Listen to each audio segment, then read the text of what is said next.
السلام علیکم ناظرین، میں ہوں آپ کا ہوسٹ زہیر بارف اور آج مجھے میرپور ذات کا شناس ہے۔ اس وقت ہمارے ساتھ یہاں پہ ڈسٹرکٹ ہیلتھ آفیسر ڈاکٹر فدا صاحب موجود ہیں، ان سے ہم بات کرتے ہیں۔ سر یہ بتائیں سر، آج کل سردیوں کا موسم شروع ہو رہا ہے آہستہ آہستہ، سر اس میں سر کون کون سی بیماریاں ہیں سردیوں کے حوالے سے جن سے بچنا چاہیے؟ وعلیکم السلام، ویلکم DHO آفس میرپور۔ آپ کا بہت شکریہ کہ آپ بڑا امپورٹنٹ موضوع لے کے آئے ہیں، کیونکہ سردیوں کا آغاز ہو چکا ہے اور موسمیاتی جن بیماریاں جن کو ہم کہتے ہیں کہ موسم چینج ہونے کی وجہ سے جو ہوتی ہیں وہ بھی شروع ہو چکی ہیں۔ اس میں ایک تو یہ گلے کا خراب ہونا، فرنجائٹس جس کو کہتے ہیں، یہ بہت زیادہ لوگوں کو ہو سکتا ہے۔ دوسرا جو ہے نا، بچوں اور بڑوں میں فلو لائک سمٹمز جسے زکام، نزلہ زکام کہتے ہیں، وہ بیماری بھی ہوتی ہے۔ اسی طریقے سے جو ہے نا وہ چیسٹ انفیکشن، نمونیا جو ہے نا وہ بیماریاں ہو سکتی ہیں۔ تو یہ زیادہ مثلاً ریسپریٹری ٹریک انفیکشن ان کو کہتے ہیں، upper respiratory tract infection, lower respiratory tract infections.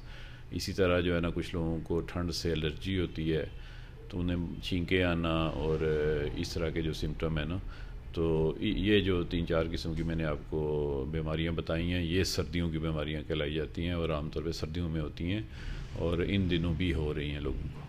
اچھا سر یہ بتائیں سر، زیادہ تر دیکھا گیا کہ گرمیوں کی نسبت سردیوں میں لوگ زیادہ بیمار ہوتے ہیں، اس کی کیا وجہ ہے کہ سردیوں میں لوگ زیادہ بیمار ہوتے ہیں، خاص کر بچے اور بوڑھے؟ دیکھیں، اس میں بیماری تو گرمیوں میں بھی جس کو ہونی ہو اس کو ہو جاتی ہے، لیکن یہ ٹپیکل جو میں نے آپ سے عرض کیا کہ جو بیماریاں بتائی ہیں یہ سردیوں میں زیادہ ہوتی ہیں۔ ایک تو ریزن ٹیمپریچر بہت ڈاؤن ہوتا ہے اور لوگوں کی امیونٹی کم ہونے کی وجہ سے بھی یہ بیماریاں زیادہ ہوتی ہیں۔ دوسرا یہ ہے کہ احتیاطی تدابیر پہ عمل نہیں کرتے لوگ، کہ فار ایگزامپل اگر کسی کو فلو ہو جائے، زکام ہو جائے، تو اب اس کو وہ ماسک کا استعمال نہیں کرتے، جس کا نقصان یہ ہوتا ہے کہ وہ جس بھی محفل میں جائیں گے، جس بھی گھر میں جائیں گے، ان سب کو بھی انفیکٹ کر دیں گے یا وہ سب بھی انفیکٹ ہو جائیں گے۔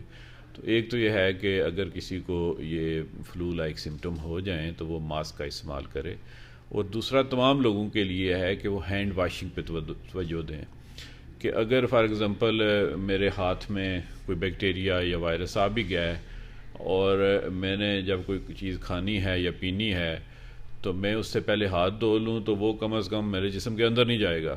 لیکن ہمارے لوگ کیا کرتے ہیں کہ انہی ہاتھوں سے وہ کھا پی لیتے ہیں اور وہ بیکٹیریا اور اس وائرس کو خود دعوت دیتے ہیں کہ میرے جسم کے اندر جاؤ اور انفیکشن کاز کرو۔ تو دوسری چیز یہ ہوگی کہ ہینڈ واشنگ بہت امپارٹنٹ ہے۔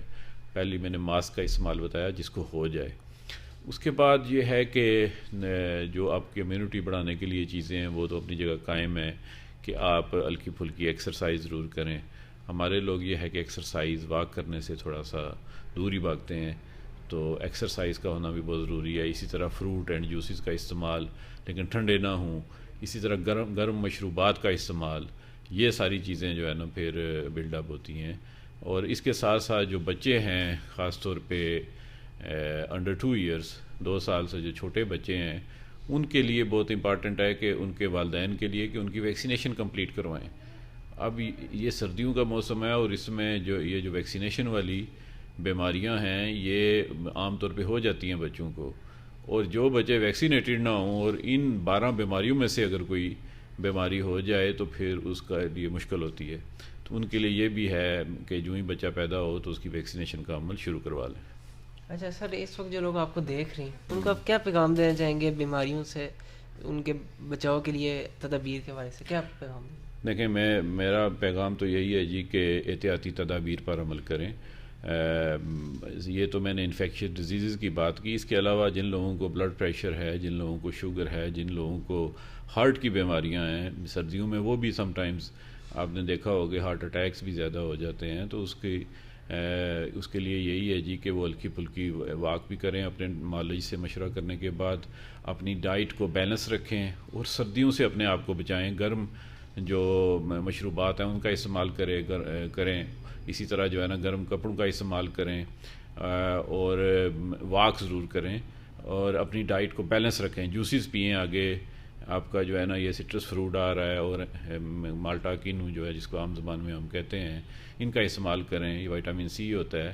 تو یہ سارے جو عوامل ہیں یہ مل کے تو آپ کو جو ہے نا پھر اچھی صحت دیں گے اور اس سے جو ہے نا آپ صحت مند رہ سکتے ہیں۔ جی ناظرین، جیسے اس وقت ہمارے ساتھ یہاں پہ ڈاکٹر فدا صاحب موجود ہیں، ان سے ہم نے بات کی سردیوں کی بیماری اس سے بچاؤ کے حوالے سے. تو ابھی اس پروگرام سے ہم آپ سے اجازت چاہتے ہیں. ملاقات ہوگی کسی اور دن کسی اور ویڈیو میں. فی امان اللہ، حافظ، گڈ بائے.